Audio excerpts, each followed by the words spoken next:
안녕하세요. 이번 절에서는 코틀린의 다양한 함수 표현들을 하나씩 살펴보겠습니다. 먼저 첫 번째로 익명함수에 대해서 살펴보죠. 자, 익명함수라는 것은 이름이 없는 거죠. 이름이 없는 거. 물론 이제 람다식도 이름이 없는 함수 중에 하나입니다만, 우리는 이제 일반적으로 함수 이름을 for 키워드 다음에 넣었습니다. 그렇죠? 근데 여기에 이름이 빠졌습니다. 자, 이런 이제 일반 함수 형태의 익명함수를 살펴보죠. 자, 일단 함수의 이름만 빠졌을 뿐이지 함수의 매개변수 타입이라든가 이런 것들을 이제 정의해주고 반환 타입, 그 다음에 필요한 이제 구현부를 넣어줍니다. 이제 함수가 간략화된 표현이죠. 이제 등호를 썼으니까 원래 실제로는 여기에 이렇게 중괄호 형태가 생략된 표현이라는 걸 알 수가 있습니다. 자, 이렇게 이름이 없는 함수를 정의한 다음에 이제 사용을 할 수가 있는데, 사용을 하려면 이제 함수의 정의를 해야 되겠죠.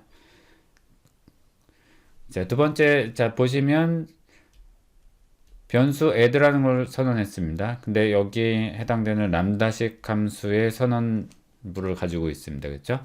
두 개의 매개 변수와 이제 int형으로 반환하는 형태의 람다식을 넣을 수 있다라고 이제 선언을 한 거죠. add에. 자, 근데 여기에 바로 이렇게 익명 함수를 넣을 수가 있습니다. 우리는 이제 앞서서 람다식을 넣었지만, 이렇게 익명 함수를 넣게 되면은 이제 우리가 사용할 때는 바로 이 선언부에 있는 이 이름으로 바로 이제 사용을 할 수가 있습니다. 이렇게. 자, 그래서 이거를 한번 이제 간단히 테스트 해 볼까요? 자, 이제 파일을 만들 때 간단히 테스트 용도로 만들 때는 자, 툴즈 메뉴 코틀린에 코틀린 REPL이라는 걸 한번 선택을 해 봅시다. 자, 이 REPL이라는 것은 read, eval, print, loop라는 이제 뜻인데, 우리말로 하면은 읽고 바로 평가하고 출력한 다음에 반복할 수 있는 코드를 만들 수 있다 이겁니다. 그 말은 뭐냐면은 그냥 간단하게 테스트 용도로 사용할 코드들을 이제 명령행에서 입력해서 바로바로 컴파일 최종적인 빌드 과정 없이 우리가 확인해 볼 수 있다는 뜻입니다. 자, 이걸 누르고, 자, 이렇게 이제 코드 화면이 나오면 여기에 이제 관련 내용을 작성을 한 다음에 사용할 수가 있습니다. 컨트롤 엔터로 이제 실행하면 됩니다. var add라는 걸 사용해서 익명함수 형태를 만들어 봅시다. 자, 이렇게 선언 인자를 람다식으로 했고, 여기에 이제 우리가 대입할 내용은 람다식 익명함수가 아니라 일반 익명함수 for a, b a 플러스 b. 자, 이렇게 한번 입력을 한번 해보죠. 그 다음에 이제 이 내용을 한번 사용을 해봅시다. 자, 리졸트는 바로 이 add라는 걸 사용해서 10,2 이렇게 넣는 겁니다. 자, 이렇게 이제 간단히 입력을 했으면 리졸트를 찍기 위해서 pln, 자, 여기 상태에서 이 상태에서 컨트롤 엔터를 누르면 이렇게 간단히 실행된 결과를 볼 수가 있습니다. 12 이렇게 나왔죠. 그래서 이제 간단한 코드는 바로 이 REPL 커맨드 라인 창을 통해서 우리가 입력해 볼 수 있습니다. 자, 그럼 이제 다시 슬라이드로 돌아와서 이 내용을 보면은 우리가 여기에 이렇게 람다식으로 선언 인자에 대한 내용을 이제 넣어줬습니다만, 이 부분을 생략을 하고, 여기 생략했죠? 이렇게 익명함수의 매개 변수에 이렇게 자료형을 직접 선언해도 되겠습니다. 그러면 이제 선언할 때의 내용을 이제 우리가 생략할 수가 있죠. 자, 그리고 사실 이 내용을 잘 비교해 보면은 왠지 람다식과 비슷하죠, 그렇죠? 람다식도 익명함수이기 때문에 람다식에는 그냥 중괄호로 시작해서 해당 인자 x와 y를 정의한 다음에 화살표 기호로 해당 옆에 이제 구현부를 넣어줍니다. 하지만 이제 일반 익명함수는 for 키워드로 시작해서 마찬가지 x와 y에 해당되는 매개 변수의 자료용을 이제 정의해주고, 그 다음에 등호나 아니면 중괄호를 사용해서 여기 구현부를 넣어주게 되면은 이제 익명함수 표현이 이제 사용할 수 있습니다. 그럼 왜 이런 익명함수 표현을 사용하냐? 일단 익명함수는 람다식과는 다르게 일반 함수 안에 return과 break, continue 같은 이 제어문을 사용하기가 편리합니다. 그래서 요거는 이제 나중에 다시 언급해 보도록 하겠습니다. 단 이제 람다식에서 만일 써야 할 때는 람다식에서는 이 문을 사용하기 어렵기 때문에 라벨 표기법이라는 걸 하나 더 알아둬야 됩니다. 자, 이번엔 인라인 함수입니다. 인라인 함수는 그 해당 함수의 내용을 그 내부에 복사를 하는 겁니다. 호출된 곳에 복사를 하는 거죠. 그래서 호출이라는 것은 사실은 점프되어서 다른 곳으로 날아가야 되는데 그 과정을 없앤 거죠. 그 과정을 없애면 장점이 뭐냐면은 함수의 분기가 사라집니다. 그렇기 때문에 성능이 증가하죠. 예를 들어서 이렇게 만일에 메인이라는 것도 함수죠. 여기에 이제 바깥에 서브라는 함수가 있다고 봅시다. 그럼 우리가 이 함수를 호출해서 사용할 때는 이렇게 재사용이 가능하지만 단점은 여기서 분기가 일어난다는 거죠. 함수를 사용할 때마다 일로 안으로 진입해서 ABC 이제 수행한 다음에 그 다음에 와야 되겠죠. 또 호출되면 여기서 또 분기가 일어납니다. 분기가 두 번씩. 그렇죠? 자, 그래서 이런 이제 분기가 계속 일어나게 되면은 분기가 일어난다는 것은 새로운 스택 프레임이 만들어지고 거기에 문맥을 관리를 해야 되기 때문에 꽤 그 비용이 드는 작업이죠. 그 내부적으로 봤을 때는. 그래서 이것을 방지하기 위해서 이제 inline이라는 키워드를 사용하게 되면은 이 해당 내용의 구현부가 ABC라고 치면 여기에서 호출하는 이 서브 함수는 전부 ABC 내용으로 바뀌어서 구현 내용이 여기에 복사가 되는 겁니다. 그래서 실제로 분기가 일어나지 않죠. 이쪽으로 점프되어서 들어가는 게 아니라 여기에 내용이 그냥 이렇게 ABC라는 내용이 구현돼서 들어가 있는 것과 같습니다. 자, 그래서 이제 장점이라고 하면은 성능 증가지만 또 단점이라고 하면은 여기 내용이 아주 많아지면 이걸 여기다 매번 복사해야 되기 때문에 만일에 재사용이 상당히 많을 경우에 함수의 재사용이 상당히 많은 경우에는 코드 사이즈가 약간 커질 수 있습니다. 그 점은 유의를 해야 되겠죠. 자, 그래서 이 파일을 한번 이제 테스트를 해볼 건데, 자, main이라는 함수가 있고, 자, 바깥에 shootfunc라는 함수를 하나 정의했습니다. 자, 그럼 이 함수에 자, 첫 번째 매개 변수 a는 int로 정의되어 있고 out이라는 매개 변수는 람다식 함수로 받아들일 수 있게끔 정의가 되어 있습니다. 자, 그래서 여기서 호출 과정이 일어나겠죠. 여기 out. 자, 그래서 이제 여기에 shootfunc가 호출될 때 어떤 일이 일어나는지 한번 작성한 다음에 실행을 한번 해보죠. 자, 이제 챕터 3의 섹션 4를 패키지를 만들고 전 inline 펑션을 작성해 보겠습니다. 자, alt insert inline 펑션 그 다음에 내용을 작성을 합니다. 자, 내용 작성하셨으면 이제 alt shift F10을 누르고 컨피그레이션을 만들어 두고 실행합니다. 자, 그럼 이제 실행 결과를 보시면 먼저 before calling out이 나왔죠. before calling out. 자, 이 함수가 호출되었을 때 잠깐 예측을 해봅시다. 그러면 자, 이 함수로 점프돼서 들어간 것 같겠죠. 자, 이 안에 before calling out 그 다음에 또 다른 람다식이 이 안에 들어있죠. 거기에 first call이라고 되어 있는 요 람다식의 내용이 이제 프린트 됐습니다. 그 다음에 after calling, 그 다음 before calling out 하나 더 함수가 똑같은 형태이기 때문에 자, 여기에 두 번째 함수의 호출 결과가 보입니다. 자, 이제 이 내용을 우리가 직접 툴 메뉴를 사용해서 어떤 방식으로 변환됐는지 확인을 해 보겠습니다. 코틀린의 show 코틀린 바이트 코드 클릭 decompile. 자, 이 내용 한번 들여다보겠습니다. 자, 이 코드를 보시면 이제 역컴파일 된 내용이죠. 자, 어때요? 이 부분에 before calling out과 first call, after calling out이라고 되어 있는 이 부분이 전부 지금 복사된 거죠. 점프되는 게 아니라 여기 보시면 해당 함수 내에 shootfunc라는 내용에 이 함수 내부에 있는 내용물이 이 내부에 메인 내부에 그대로 복사되어 있는 것을 알 수가 있습니다. 자, inline 함수는 해당 내용을 그대로 복사한다. 자, 근데 이제 여기에 사용된 이제 first call도 같이 복사된 걸 알 수 있죠. 예. 매개 변수로 사용했던 람다식에 있는 내용도 이 안에 같이 복사돼서 들어가 있는 것을 알 수가 있습니다. 자, 이렇게 해서 만일에 이제 단점이라고 하면은 이 해당 함수의 내용이 아주 긴 경우에 호출 수가 많다 그런 경우에는 이 호출되는 부분에 전부 복사돼서 들어가기 때문에 해당 코드가 상당히 커지는 단점이 있겠죠.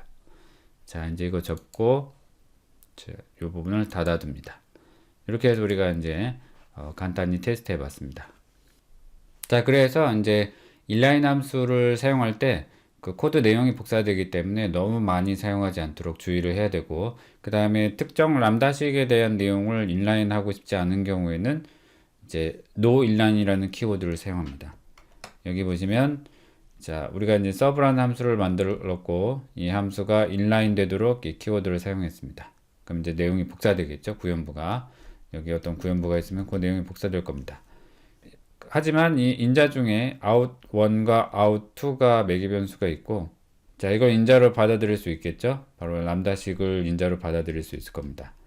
자, 근데 여기에 대한 이 람다식 인자를 전부 원래는 인라인 키워드 때문에 복사가 돼서 안에 들어가게 되는데, 인라인 되지 않게끔 하려면 만일 예를 들어서 out2는 이 해당되는 인라인이 되지 않게 하기 위해서 no inline이라는 키워드를 넣어주게 되면 됩니다.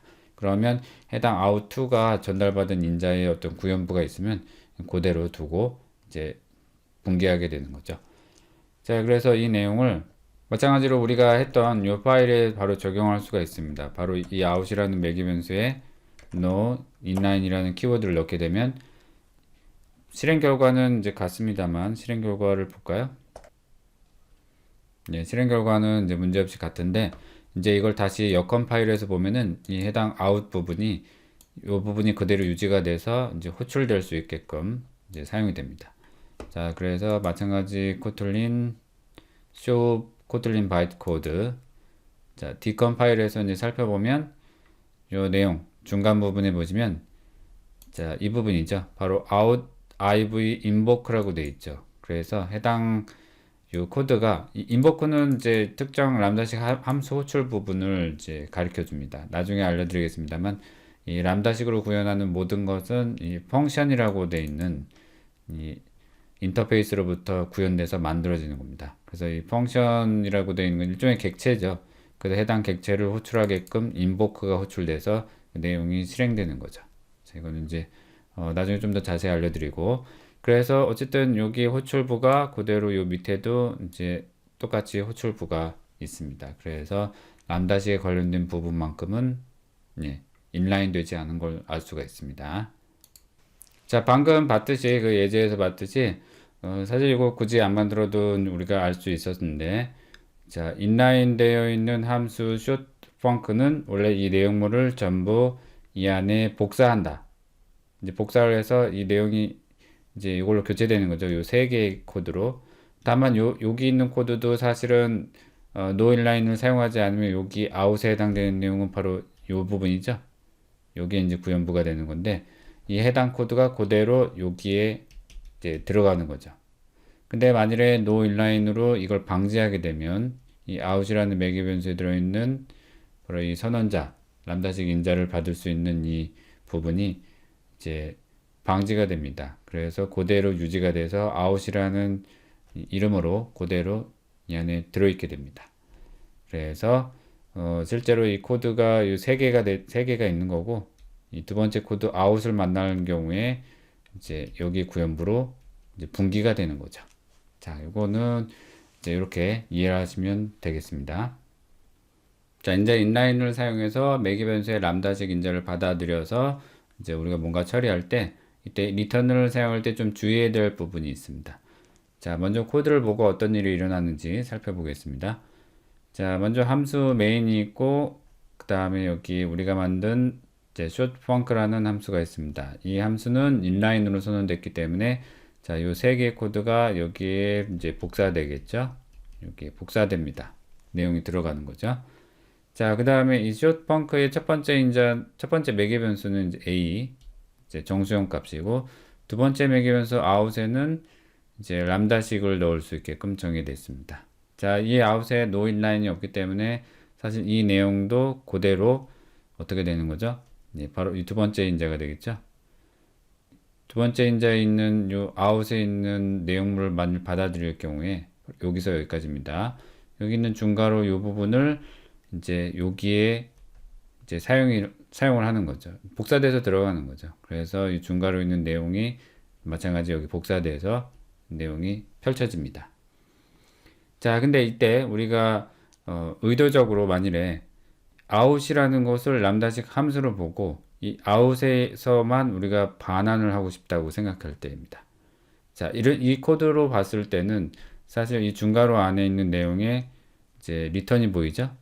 그래서 결국 이 out만 우리가 반환해서 빠져나온 다음에 그 다음에 이 문장을 실행한다고 했을 때 그런 의도로 만든 코드라고 보는 거죠. 하지만 이대로 우리가 만든 의도대로 반환되지 않고 사실 여기 리턴문은 이 out을 아예 빠져나가 버립니다. 그쵸? 바로 어디로? short 펑크를 빠져나가 버리는 거죠. 그래서 만나면 short 펑크 자체가 빠져나갑니다. 자, 이번에 만들 파일은 local return입니다. 코틀린 파일에서 local return을 만들어 봅시다. 이제 코딩을 먼저 해 봅시다. 기존에 다른 파일에 있는 이름과 겹치기 때문에 local return이라고 임시적으로 이렇게 패키지명을 다르게 정의해 줍니다. 자, 이제 완성이 됐죠? 자, 그러면 어쨌든 여기에 inline이라는 함수가 있습니다. 자, 먼저 역으로서 이 부분이 어떻게 변하는지 역 컴파일을 통해서 한번 살펴보겠습니다. 자, 코틀린 show 코틀린 바이트코드 decompile. 자, 이 코드를 보시면 자, 원래 short func에는 이렇게 내용이 들어 있습니다. 이제 string, 그 다음에 이 코드의 println, 그 다음에 out의 호출 구문, 그 다음에 세 번째 인자의 요 이제 프린트 출력 구문. 그래서 이 코드가 그대로 여기에 이제 정의가 됐죠. 첫 번째 스트링 문장, 그 다음에 이 해당 문장을 찍게끔 하는 출력문, 그 다음에 뭐죠? first call, 람다식을 받아서 출력을 하는 이 부분도 내용이 펼쳐져서 여기에 들어가게 된 거죠. 근데 뭐가 하나 빠졌죠? 바로 이 부분에 after calling out 부분이 빠졌습니다. 그쵸? 이 부분이 없는 거죠. 이 부분이 왜 없냐면 우리가 여기에 이제 이 코드 자체에 리턴문을 만들었기 때문에 람다식까지는 복사됐지만 여기에 리턴을 만난 순간 이 해당 요 문장이 이제 수행되지 않고 바로 여기까지만 복사돼서 내용이 들어가서 이 숏펑크 자체가 바로 이제 빠져나오게 된 겁니다. 자, 이렇게 된 거죠. 그래서 이제 실행하면은 해당 마지막 인장이 이제 동작하지 않겠죠. 자, 여기 접고 Alt Shift F10. 자, 이제 단축키 2죠. 2를 누르면 자, 어때요? 이제 마지막 문장이 사라졌죠. 이렇게 이제 람다식의 특정 이제 의도하지 않은 반환을 비지역 반환이라고 하는데 나중에 이 부분은 이제 다시 한번 언급을 할 겁니다. 그래서 이런 것들을 주의해서 생각을 하셔야 됩니다. 여기서 반환을 하는 것 같지만 여기서 반환되지 않는다. 자, 그래서 이제 그 다음 슬라이드를 보시면 이번에 이제 크로스 인라인이라는 키워드를 사용할 겁니다. 바로 앞서 살펴봤던 그런 그 비지역 반환이라는 이제 현상을 방지하기 위해서 쓰는 겁니다. 물론 이제 코딩상에서 경고를 통해서 알려주는 거죠. 자, 보세요. 일단 아까 앞서 만든 코드와 이제 동일한데 여기에 이제 함수 short func가 있고 여기에 이제 첫 번째 인자 매개 변수를 사용할 거 A, 그 다음에 out, 그 다음에 정수형이고 여기 그대로 똑같습니다. 선언한 게. 자, 근데 이제 이 매개 변수 out에 cross inline이라는 요 키워드를 넣었습니다. 그렇죠? 이 크로스 키워드, 이제 크로스 인라인이라는 요 키워드에 의해서 여기서는 함수를 한 번 더 호출했죠. 그래서 nested func의 안에 이제 out a라는 요걸 이제 사용하고 있습니다. 그래서 결국에는 이제 이 안에 nested func 안에 있는 자 body라는 요 매개 변수에 들어있는 람다식. 예. 그래서 요 out 자체가 또 람다식으로 들어가는 거죠. 이중으로 이제 겹쳐 놓은 것 뿐입니다. 그래서 여기 있는 내용이 지금 이제 사용이 된 거죠. 그러면 어쨌든 인라인이기 때문에 여기에서 코드가 내용이 이제 복사가 될 텐데 문제는 이제 우리가 이 크로스 인라인 키워드를 넣게 되면은 이제 여기다 리턴문을 썼을 때 이제 경고 이제 컴파일러상 일단 에러를 보여주면서 리턴은 사용 불가하다는 것을 알려줍니다. 자, 이번 파일은 자 마찬가지 코틀린 파일 local return cross inline. 자, 이렇게 파일을 만들고 타이핑합니다. 자, 이렇게 이제 패키지명을 다르게 또 정의를 해줘야 이제 다른 것들과 충돌을 안 하겠죠. 자, 그러면 이제 봅시다. 자, 여기에 네스트 펑션이 있습니다. 이제 먼저 실행 결과를 먼저 봅시다. Alt Shift F10 2. 자, 이번에 어때요? 일단 before calling out, first call, 그 다음에 after calling out이 나타났기 때문에 인라인을 했지만 이제 정상적으로 3개가 나왔죠. 그래서 여기에 만일에 return을 사용하게 되면은 밑에 return이라고 쓰면 어떻죠? 여기에 return is not allowed 돼 있죠. 그래서 return을 허용할 수 없다 이겁니다. 근데 만일 우리가 cross inline이라는 키워드를 빼면 리턴 문이 허용되기 때문에 우리가 의도하지 않게 비지역 반환이 일어날 수 있죠. 그리고 요 밑에 내려가면은 만일에 함수 하나가 더 겹쳐져 있을 경우에는 여기에 사용된 out이라는 녀석이 비지역 반환이라는 걸 할 수 있기 때문에 이 부분을 이제 수정해 줘야 된다는 걸 알려주고 있습니다. 바로 뭘 넣어서 자, 이 코드 어시스트에 보면은 크로스 인라인이라는 걸 파라미터에 넣어서 이제 정의를 하라 이렇게 나오게 됩니다. 그래서 바로 여기 크로스 인라인이라는 걸 이제 사용을 하는 거죠. 이렇게. 자, 그래서 이제 변환된 결과를 한번 살펴볼까요? 자, 그래서 얘를 여기서 경고를 보여주게 되는 거고. 자, 똑같이 tools kotlin show kotlin byte 코드를 누릅니다. 그 다음에 decompile 접어서 자, 그럼 해당 내용에 좀 이제 약간 커졌습니다만 바로 이 short func라는 이 구현 내용, 이 구현 내용을 자세히 보시면은 이제 before calling out은 그대로 이제 사용된 거고 여기 nested func에 자세히 보니까 자, 객체로 형태로 만들어졌죠. 이제 펑션 제로 new라는 걸 사용해서 지금 만들어지고 있습니다. 그래서 펑션 제로는 여기 뒤에는 0, 1, 2, 3, 4 이렇게 여러 단계로 나눠지는 일종의 이제 펑션 인터페이스를 사용해서 만들어진 객체가 됩니다. 그래서 람다식으로 만들어지는 모든 어떤 함수는 바로 이 펑션이라는 인터페이스를 통해서 만들어지는 객체로 변환이 됩니다. 이제 JVM상 내부로 들어갈 때. 그래서 여기에 대한 내부 구조도 보니까 어때요? 예, 해당 객체에 인보커를 호출하는 것으로 이제 정의가 되어 있죠. 자, 그리고 일단은 이렇게 해서 이제 마지막에 after calling out이 정의된 게 들어가는 거죠. 그래서 이쪽에 그대로 보면은 inline은 됐지만 자, inline 돼서 해당 내용은 프린트 했지만 이제 nested func라고 해서 바깥에 우리가 정의된 내용은 여기에 얘는 inline 되진 않죠. 왜냐면 밖에 정의되어 있는 함수이기 때문에. 그래서 여기 이제 사용된 내용을 이 내부에 있는 코드만 인라인 된 거죠. 여기 이렇게 좀 복잡한 이름으로 정의가 됐습니다. 자, 이렇게 이제 인라인 함수에 대해서 살펴봤습니다. 인라인은 해당 내용에 복사돼서 들어가고 만일에 해당 내용에 복사된 이제 구현부 중에 또 다른 함수가 있으면 이 함수는 여기 인라인 되진 않습니다. 호출돼서. 하지만 여기에 정의된 매개 변수 안에 있는 내용은 이제 뭐죠? 해당 내용을 복사해서 넣을 수가 있는 거죠. 그 다음에 이제 또 하나 알아둬야 될 것은 람다식 함수로 만들어진 내용은 다 모두 이제 펑션이라는 인터페이스 통해서 만들어지는 객체가 됩니다. 그래서 이건 객체 지향 프로그래밍에서 다시 한번 언급할 건데 그렇기 때문에 람다식을 아주 많이 호출하게 되면은 단점이 뭐죠? 단점은 객체가 계속 만들어지는 거죠. 객체가 계속 만들어진다는 것은 결국 이제 메모리를 그만큼 계속 잠식해서 사용한다는 의미가 됩니다.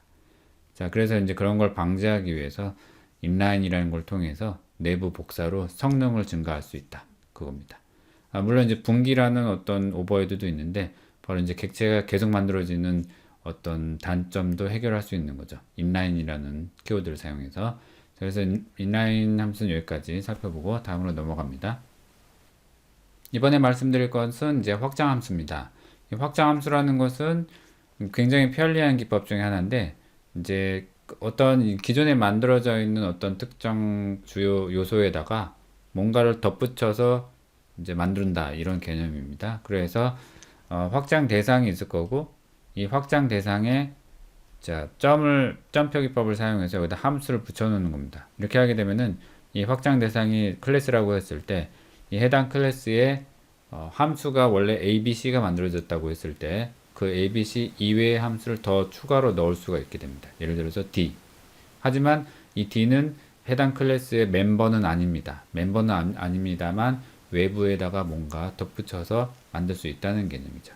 이렇게 하게 되면은 그 원본 대상을 그대로 두고 원본을 훼손하지 않고 외부에다 함수를 덧붙여서 만들어낼 수 있다는 장점이 있습니다.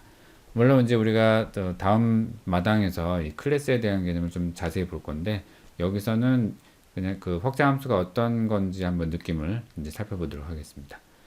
자, 이렇게 어쨌든 점으로 해서 뒤에 이제 함수를 선언하는 방식은 다 같습니다. 반환값이 있고 필요하면은 리턴을 이제 할 수가 있겠죠. 자, 그래서 확장 함수의 예제를 간단히 한번 보겠습니다. 이 확장 함수 main이라는 함수가 있고 그 다음에 여기 string이라는 확장의 대상이 있습니다. 자, 스트링은 우리가 알고 있듯이 스트링은 이제 문자열 자료형에도 해당되죠. 하지만 이제 이 스트링은 이제 클래스이기도 합니다. 그래서 이 클래스에 이제 추가로 우리가 getLongString이라는 함수를 붙여보자 이겁니다. 원래 이제 스트링이라고 하는 것은 굉장히 다양한 이제 함수, 이제 문자열을 처리하기 위한 함수가 있습니다. 근데 거기에 하나로 더 추가로 우리가 달아보자 이거죠. 그래서 이제 스트링에 존재하지 않는 이제 함수명을 쓰면 좋은데 존재하는 함수명을 써도 이제 사용을 할 수 있습니다. 다만 이제 무엇을 먼저 쓸 것인지가 결정이 되는데 그때는 먼저 내부에 있는 것, 그다음 외부에 있는 것으로 나눌 수 있습니다. 자, 그래서 어쨌든 여기 봅시다. 이 내용을 보시면 자, getLongString으로 자, target이라는 매개 변수가 있고 이 매개 변수의 정의는 스트링입니다. 자, 그리고 반환되는 자료형도 스트링으로 정의됐네요. 자, 이제 등호 하나만 썼습니다. 그런 경우에는 이제 구연부가 나오겠죠. 자, 이거는 함수, 여기서부터 여기까지는 함수의 구연부입니다. 자, if else로 이제 조건문을 넣고, 자, if else. 그리고 이제 조건문을 보니까 this라는 키워드가 사용됐네요. 자, this도 아직 우리가 배우진 않았습니다만, 이제 클래스 공부할 때 좀 더 자세히 볼 겁니다만, 먼저 알려드리면은, 이 this는 이 앞에 우리가 이제 사용했던 확장 대상에 있는 내용을 가리키게 됩니다. 그래서 this는 확장 대상에 있는 문자열, 사용할 때 여긴 소스가 되겠죠. 바로 요걸 가리키는 종의 지지자입니다. 이 해당 객체를 가리키죠. 그래서 여기에 들어온 이제 this의 length를 이제 소스죠. 소스의 length를 살펴봐서 이제 target이라는 건 요 매개 변수죠. 매개 변수의 길이보다 크면 이제 해당 소스를 요거죠. 요거를 이제 반환을 하고 그렇지 않으면 그냥 매개 변수에 있는 내용을 반환하라 이겁니다. 예. 그러면 이제 뭘 하는 거냐면 자, 이거 한번 예측을 해 봅시다. 자, 소스와 타겟이라는 변수를 만들었고 헬로 월드 코틀입니다. 그럼 당연히 헬로 월드가 길이가 더 길겠죠. 코틀린보다. 그래서 소스가 훨씬 길죠. 그리고 타겟은 어때요? 길이가 짧겠죠. 그래서 이 두 개에 대한 랭스를 이제 길이를 조사해서 첫 번째 소스보다 긴 거니까 어때요? 현재는 이 앞쪽에 있는 게 반환돼서 프린트 ln 했을 때 바로 여기에 있는 내용이 찍혀지겠죠. 아시겠죠? 이렇게 이제 요 소스는 이제 우리가 문자열이죠. 문자열에 해당되는 객체라고도 말할 수 있습니다. 그래서 이 문자열 값을 갖고 있는 거죠. 그렇기 때문에 그 문자열을 처리하는 또 하나의 함수를 확장해서 우리가 만들었다. 그 개념을 잘 이해하시고 이 이제 코드를 한번 실행해 보시면 좋습니다. 자, 섹션포에 하나 익스텐션 펑션 만들고 관련 코드를 한번 작성해서 한번 직접 실행해 보세요. 이렇게 만들고 이제 실행 2. 자, 실행하니까 어때요? 헬로 월드가 나왔습니다. 그래서 이제 첫 번째 소스. 만약 여기 뭔가 더 긴 문자열이 나오면 자, 코틀린을 여러 번, 세 번 넣으면은 더 길어지겠죠? 더 길어진 Shift F10을 누르면 더 긴 타겟이 나오게 되겠습니다. 이렇게 해서 이제 자유롭게 우리가 원본 요소, 예, 해당되는 어떤 특정 요소에 점을 사용해서 함수를 정의함으로써 이제 펀 이런 식으로 정의함으로써 이제 추가적인 확장 함수를 갖게 된다 이겁니다. 예, 굉장히 편리한 기능이죠.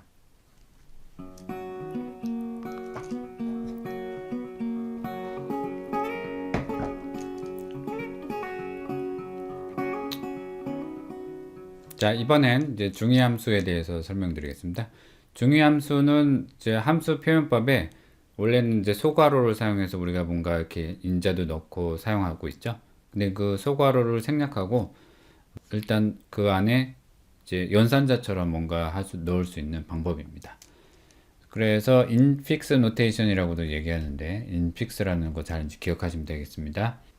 우리가 이제 어떤 클래스 내 함수를 여러 개를 만들었을 경우에 해당 클래스에 점이라는 걸 사용해서 호출할 수도 있죠. 그 다음에 함수 이름 뒤에 소괄호를 쓴다 이겁니다. 기본적으로는 예를 들어서 방금 앞쪽에서 봤듯이 스트링이라는 것도 일단 클래스였죠. 여기 점이라는 걸 사용해서 우리가 원하는 어떤 함수를 이제 호출했다고 봅시다. 그러면 이 함수는 사용하려면 소괄호가 필요하고 여기 우리가 필요로 하는 어떤 인자를 넣어주는 형태가 되겠죠. 근데 이거를 요거하고 요거를 이제 생략하면 어떻게 되죠? 요 소괄호와 점을 생략하면 요런 모양이 되겠죠. string func x 우리가 눈으로 볼 때는 굉장히 이상해 보이긴 합니다. 그쵸? 하지만 이 펑션이 만일에 플러스라고 봅시다. 뭐 예를 들어서 x 플러스 y. 그럼 이것도 인픽스 노테이션 중에 하나죠. 바로 여기에 해당되는 이제 인픽스 펑션이 플러스인 거고 여기에 인자 y가 들어온 거죠. 그러니까 이제 우리가 눈으로 봤을 때는 굉장히 얘는 직관적으로 볼 수 있죠. 자, 그래서 이제 중위함수의 조건이 일단 있습니다. 먼저 멤버 메서드. 자, 이게 메서드라는 말이 나왔는데 원래는 클래스 개념의 클래스 안에 들어가 있는 멤버 함수들을 또 다른 이제 이름으로 멤버 메서드라고도 부릅니다. 그래서 멤버 메서드나 혹은 확장 함수여야 한다. 예. 멤버 메서드 혹은 멤버 함수 다 같은 말입니다. 그래서 이제 특정 멤버 메서드의 확장 함수여야만 이 중위 함수를 쓸 수 있다 이겁니다. 그 다음에 하나의 매개 변수를 가져야 한다. 매개 변수 자체가 없으면은 이 표현 자체가 안 되겠죠. 그쵸? 플러스 했는데 매개 변수가 없으면은 이상해지니까. 그리고 인픽스 키워드를 사용해서 정의한다 이겁니다. 자, 그래서 이 키워드가 이제 나왔습니다. 자, 예제를 보죠. 자, 먼저 여기에 메인 함수가 있고 이제 여기 첫 번째 확장 대상이 int라고 봅시다. 이제 정수형, 그쵸? 예, 물론 이제 자료형에도 해당되지만 클래스라고도 말할 수 있다고 했었죠. 그래서 이 int에 multiple이라는 이제 확장 함수를 하나 붙였습니다. 그리고 인자를 하나 받아들여서 인자 x는 매개 변수로서 이제 복사돼서 이제 반환값 int 정수형으로 반환하도록 했습니다. 그래서 여기에 나와 있는 요 this는 바로 요 이제 받아들일 int에 해당되는 어떤 객체를 나타내겠죠. 거기에 여기 이제 인자로 받아들인 x를 곱한 다음에 리턴해서 뭔가 값을 이제 보려고 하는 겁니다. 자, 그래서 infix라는 요 키워드가 펀이라는 요 키워드 앞쪽에 있기 때문에 얘는 이제 중위 함수, 이제 infix 펑션. 그래서 이제 중위 표현법이라는 이제 내용이 가능해졌습니다. 자, 그럼 이제 사용할 때 바로 원래는 이렇게 써야 되지만 물론 이렇게 써도 이제 동작이 됩니다. 자, 멀티라는 변수를 선언하고 여기에 3 정수형 값이죠. 자, 근데 객체라고 보는 겁니다. 제 함수에 소괄호를 사용해서 10을 넣었기 때문에 여기에 확장 함수를 사용해서 나온 결과 결국 이제 3 곱하기 x니까 3 곱하기 10이 된 거죠. 그 값이 여기 멀티에 할당됩니다. 자, 이걸 이제 중위 표현법으로 한번 바꿔보죠. 중위 표현법으로 바꾸니까 여기 점과 그 다음에 소괄호가 사라졌죠. 그래서 3과 10이 양 옆에 있어서 꼭 이게 뭐 같이 보여요? 꼭 연산자처럼 보이죠? 예, 그래서 이 중위함수 표현법을 사용해서 이제 많은 연산자들이 사실은 만들어져 있습니다. 굉장히 편리한 방법이죠. 근데 이걸 너무 남용을 하면은 여기 너무 복잡한 내용이 만일 들어가 있다고 하면은 오히려 읽기가 어려워지니까 좀 조심하셔야 됩니다. 좀 최대한 읽기 쉽고 이해할 수 있는 용어를 써서 중위함수를 표현을 해야 되겠죠. 자, infix 펑션 만들어 보겠습니다. infix 자, 이렇게 이제 인픽스 펑션 만들고 이제 실행을 해봅니다. 자, 그러면 이제 우리가 예상한 대로 이제 30 이제 잘 나오는 걸 알 수 있습니다. 뭐, 이 표현법을 써도 되고, 원래 표현법으로 써도 문제없이 작동을 합니다. 자, 어때요? 똑같이 30이 나왔습니다.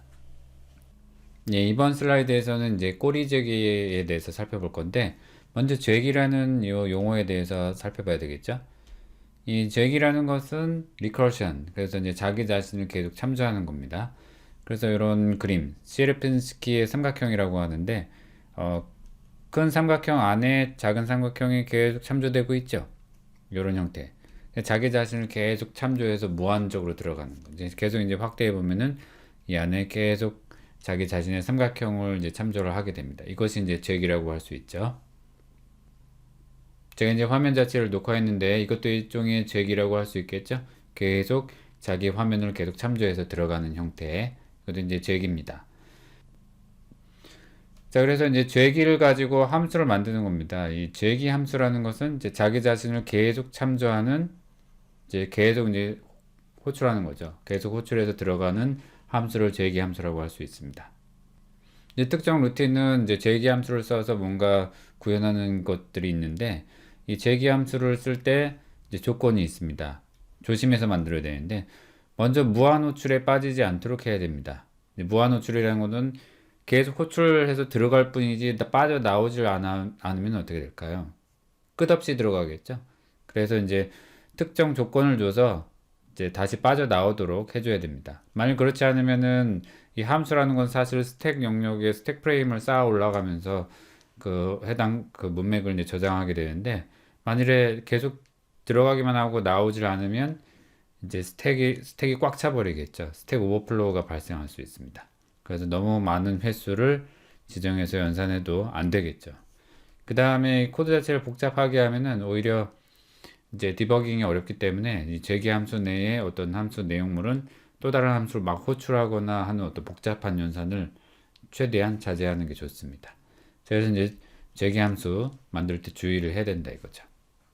예, 방금 말했듯이 이제 오버플로 발생 경우를 이제 가장 유의해야 됩니다. 왜냐하면 이 재기 함수의 최대 단점 중에 하나이기도 합니다. 계속 호출해서 들어가다가 결국에는 스택이 꽉 차버리는 거죠. 이제 코틀린에서는 이걸 해결하기 위해서 바로 이제 꼬리 재기 함수라는 개념을 가져오게 되었습니다.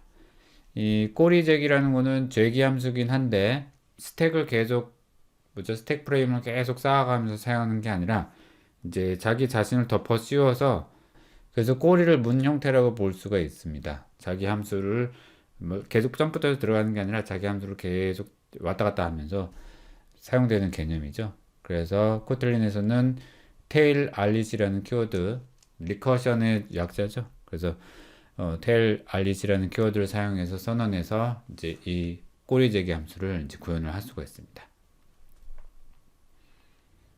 먼저 이 꼬리 재기라는 걸 이해하기 위해서 이제 팩토리얼 가지고 한번 이제 이해를 해봅시다. 이 팩토리얼이라는 함수는 자 여기서 또 호출되고 있죠. 자기 자신을 계속 호출하면서 이제 계속 곱해나가는 그런 이제 함수입니다.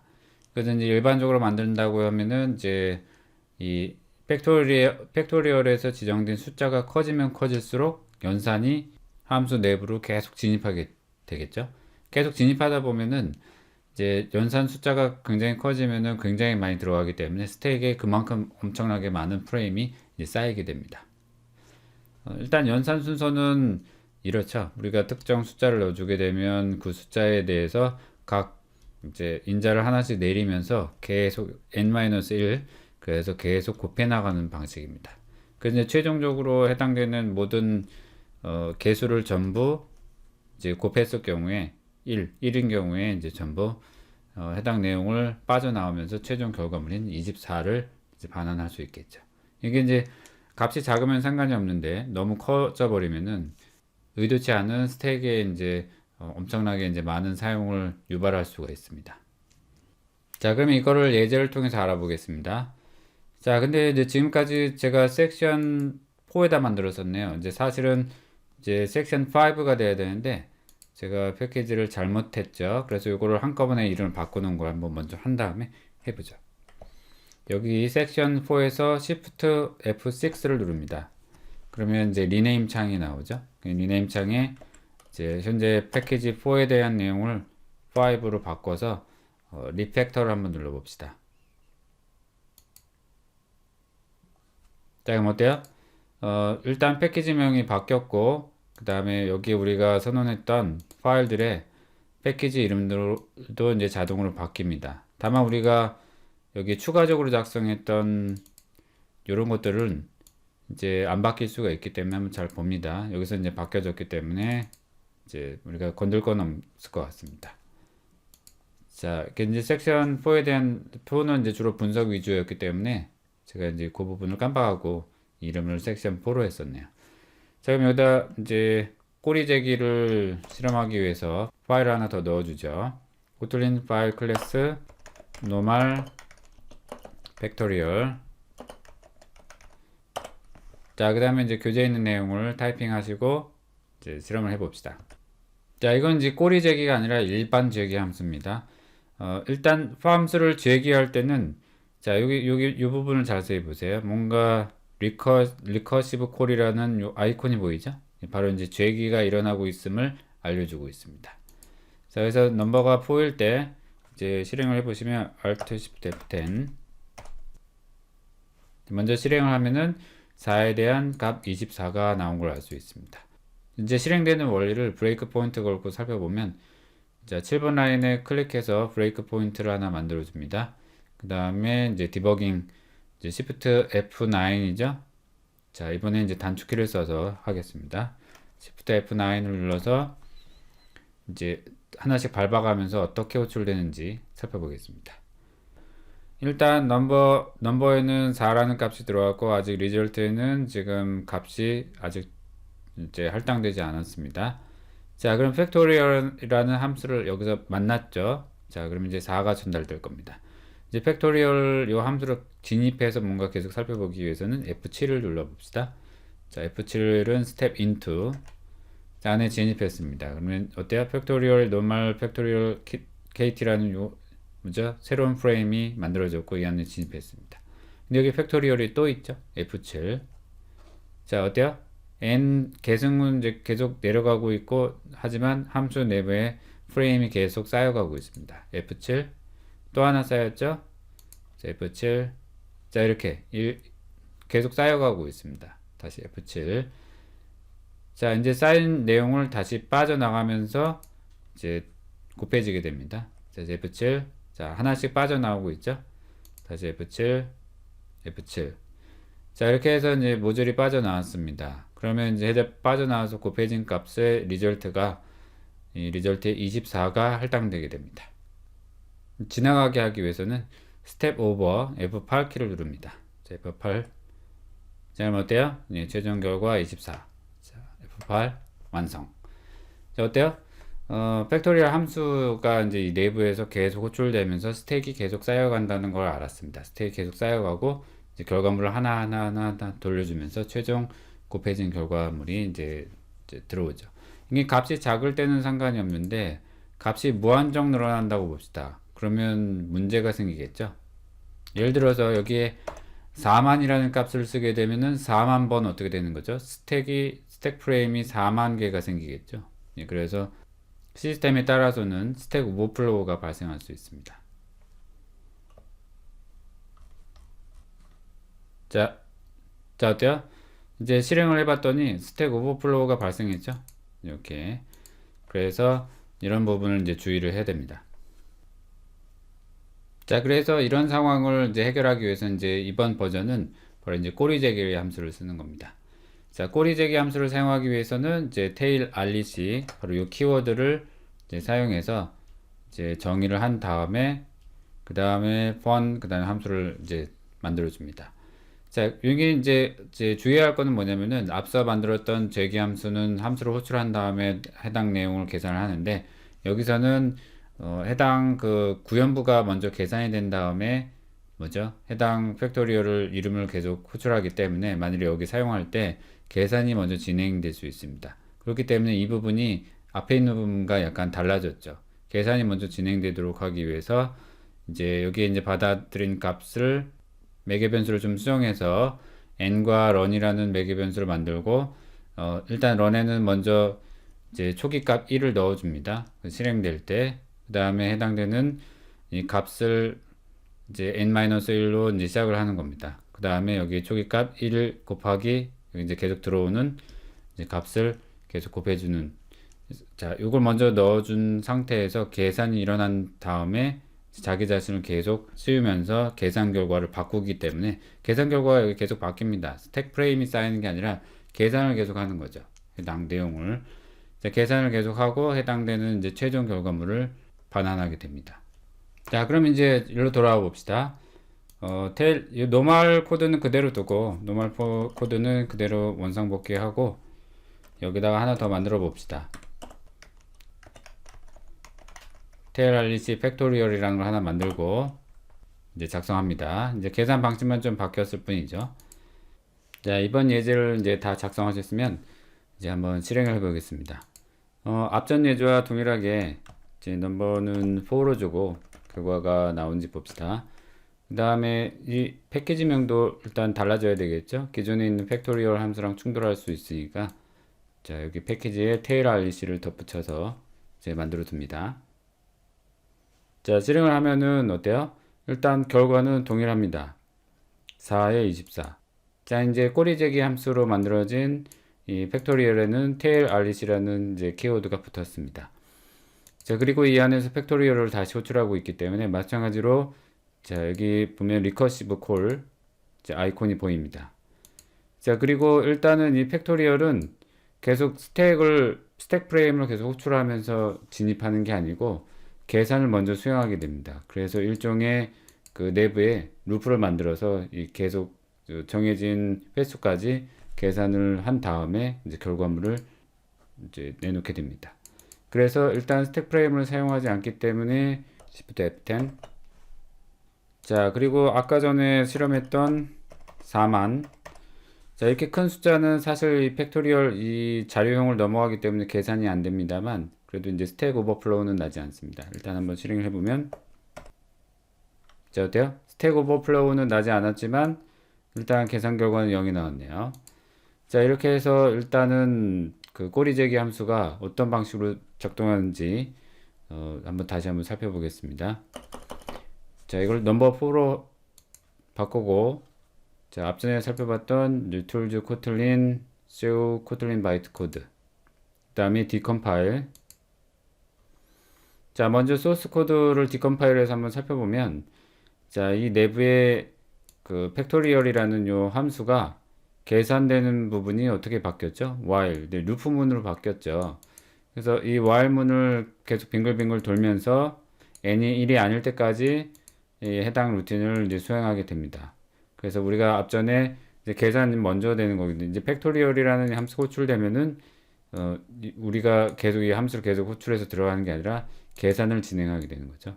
뱅글뱅글 돌면서 최종적인 어떤 값이 이제 생성이 되면 이제 리턴문을 통해서 이 런을 이제 반환을 하고 있습니다. 자, 이렇게 해서 이제 제기가 아니라는 걸 알았고 이것을 자, 오버라인에다가 브레이크 포인트를 걸고 자, 이제 디버깅 실행을 한번 해보겠습니다. 일단 여기서 멈추겠죠? 그럼 이제 F7을 눌러서 한번 확인해 봅시다. 자, F7을 눌러서 여기로 진입했죠? 자, 팩토리얼 하나, 프레임이 하나 만들어졌는데 이때 사실 이 팩토리얼은 다시 함수로 호출하는 게 아니라 루프문을 돌게끔 되어 있죠. 그래서 n이 1이 될 때까지 계속 이제 빙글빙글 돌고 있다가 run이라는 값이 계속 이걸 이제 곱해 나가게끔 이제 정의를 한 거죠. 그래서 실제로 다시 F7을 누르면 루프문을 이제 해당 만큼 돌고 난 다음에 빠져나온 녀석을 리턴하겠죠. 그래서 F7을 다시 누르면 어때요? 프레임이 다시 생성되는 게 아니라 여기 이제 계산된 그 값을 이제 반환 시켜주는 겁니다. 그래서 이제 가져와서 자, 다시 F7 네, 해당 넘버 4가 들어갔고 다시 F7 예, 이렇게 해서 이렇게 진행한 걸 알 수가 있습니다. 자, 그래서 이제 살펴보니까 이제 테일 알리시를 사용하면 어때요? 약간 이제 그 꼬리 재기 함수는 일반 재기 함수와는 다르게 먼저 계산을 한다는 걸 이제 유념해 두시고, 이렇게 이제 함수가 다시 사용되면 그 함수를 여러 번 루프문을 돌면서 처리하는 것과 같은 효과로 해당되는 이제 내용을 계산을 한 겁니다. 그래서 결국 자기 자신을 덮쳐 씌우면서 while문에 덮쳐 씌우면서 계산을 쭉 하게 된다라고 이제 이해하시면 될 것 같습니다. 자, 이번엔 다시 슬라이드로 돌아와서 일단 피보나치 수열이라는 또 대표적인 재기 함수를 사용하는 이제 함수를 살펴보죠.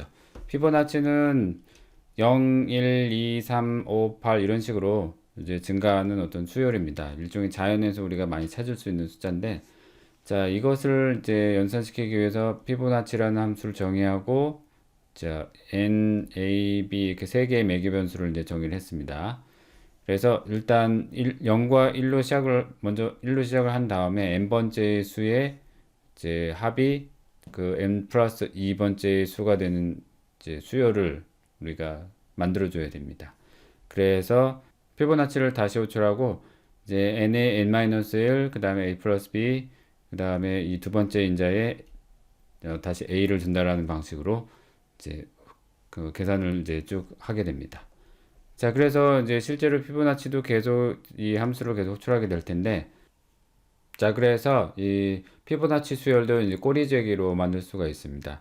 자, 그래서 일단 예제를 보시면, 자, 메인이 보이고, 그 다음에 꼬리 재기 함수용으로 피보나치를 만들었습니다. 자, 여기 이제 TLRC를 붙여서 이제 꼬리 재기라는 걸 알려줬죠. 자, 그래서 계산 공식은 이 내부에 피보나치를 다시 호출함으로써 이제 처리했습니다. 그래서 앞과는 약간 틀린데, 자, n, a, b 이렇게 이제 세 개의 매개 변수가 있는 건 동일하고, 이제 이 a와 b를 다룰 때 계속 더해 나가다 보면은 엄청나게 커지는 숫자가 될 수 있습니다. 그래서 이제 사실은 빅 인티저는 이제 여기 앞쪽에 이제 임포트 구문에서 보듯이 자바가 제공하는 클래스입니다. 그래서 이 빅 인티저는 이제 문자열처럼 굉장히 큰 숫자를 계속적으로 붙여서 만들어낼 수가 있습니다. 이게 우리가 알고 있는 이 int는 이제 32비트죠. 32비트이기 때문에 이제 표현할 수 있는 최대 숫자가 정해져 있습니다. 그쵸? 그래서 그 숫자를 넘는 걸 담기 위해서는 이제 해당 어떤 기본적인 이런 자료용에 담는 게 아니라 빅 인티저를 이용해서 내부적으로 스트링으로 계속 붙이는 방식으로 아주 큰 숫자를 이제 표현을 할 수가 있습니다. 자, 이거. 자, 어쨌든 우리가 입력할 때는 이제 정수로 되어 있는 계산 결과 내용물을 여기에 이제 넣어주게 됩니다. 자, 그래서 일단 앞에 계산 공식과는 약간 틀려졌죠. n-1, 그다음 b를 먼저 넣고 그 다음에 a 플러스 b를 이제 나타냈습니다. 자, 어쨌든 이런 방식으로 우리가 이제 처리하게 되면은 이제 죄기 이제 다시 호출해서 들어갈 때 이 부분이 반복문 형태, 그러니까 루프를 도는 형태로 바뀌고 계산을 먼저 하게 된 다음에 그 계산을 다 끝난 내용을 리턴으로 이제 돌려준다. 그걸 이제 잘 기억하면 되겠습니다. 자, 앞에서 만든 이제 팩토리얼도 일정 팩토리얼 숫자가 넘어가면은 너무 숫자가 커지기 때문에 계산이 안 됐었죠. 그 경우에는 여기에서 만든 빅 인티저를 이용할 수도 있을 것 같습니다. 자, 코딩을 다 하셨으면 이제 실행을 해봅니다. 자, 100이라는 값을 넣었을 때 꽤 큰 숫자가 나왔죠. 인티저로는 이제 표현하기 힘든 아주 큰 숫자이기 때문에 이제 빅 인티저를 사용했습니다. 이때는 이제 문자열 형태로 사용한다는 거, 그게 이제 중점이고, 그걸 이제 붙여서 구성하는 형태죠. 그리고 이제 피보나치가 호출될 때 이 부분이 이제 내부적으로 뭐죠? 그 루프문을 사용해서 계산 위주로 처리가 된 다음에 리턴하게 된다는 거. 자, 다시 한번 여기서도 한번 살펴봅시다. 자, 코틀린의 쇼 코틀린 바이트 코드 누르시고, 자, 디컴파일. 자, 그럼 어때요? 이 피보나치 호출되는 부분, 요 밑에 피보나치 구현부가 있습니다. 자, 이 구현부를 보니까 마찬가지죠. while 루프를 사용하고 있네요. 자, while true를 써서 이제 지속적으로 계속 빙글빙글 도는 겁니다. 이제 여기선 탈출 공식이 있겠죠. 바로 n이 0이 될 때. n이 0이 되면 이제 해당되는 a를 리턴하는 형태로 이 탈출 조건을 만들어 줬습니다.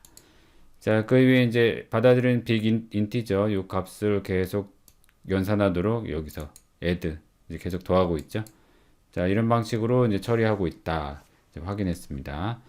그래서 이제 결국에는 이 피보나치를 다시 재호출하는 방식이 아닌 계산 위주로 처리가 된다. 그것을 루프를 돌면서 처리된다는 거 이제 확실히 이해하셨을 것 같습니다. 자, 이렇게 해서 이제 이번 절에서는 다양한 함수의 종류들에 대해서 이제 살펴봤습니다. 자, 일단 우리가 맨 처음에 했었던 게 뭐였죠? 맨 처음에 했었던 것은 이제 익명함수. 익명함수는 이제 fun이라는 키워드가 있는데 함수의 이름은 없는 거죠. 그래서 함수 자체에 이름은 없지만 함수의 모든 기능을 이제 그대로 수행을 합니다. 자, 그래서 함수 이름이 없는 걸 사용하기 위해서는 어떤 특정 변수에다가 할당해서 쓰는데 그 변수의 이름에 이제 함수 호출하는 것과 비슷하게 우리가 사용할 수 있었죠. 자, 그래서 만일에 익명함수 대신에 쓸 수 있었던 거는 또 람다식. 이제 람다식도 익명함수의 일종이지만 람다식과 익명함수의 차이라고 하면은 익명함수는 그 안에 브레이크라든가 컨티뉴, 리턴문을 이제 사용했을 때 일반 함수처럼 그대로 작동을 하지만 만일 람다식을 사용하게 되면은 리턴문이라든가 이런 브레이크문이 우리가 원하는 대로 작동하지 않을 수 있습니다.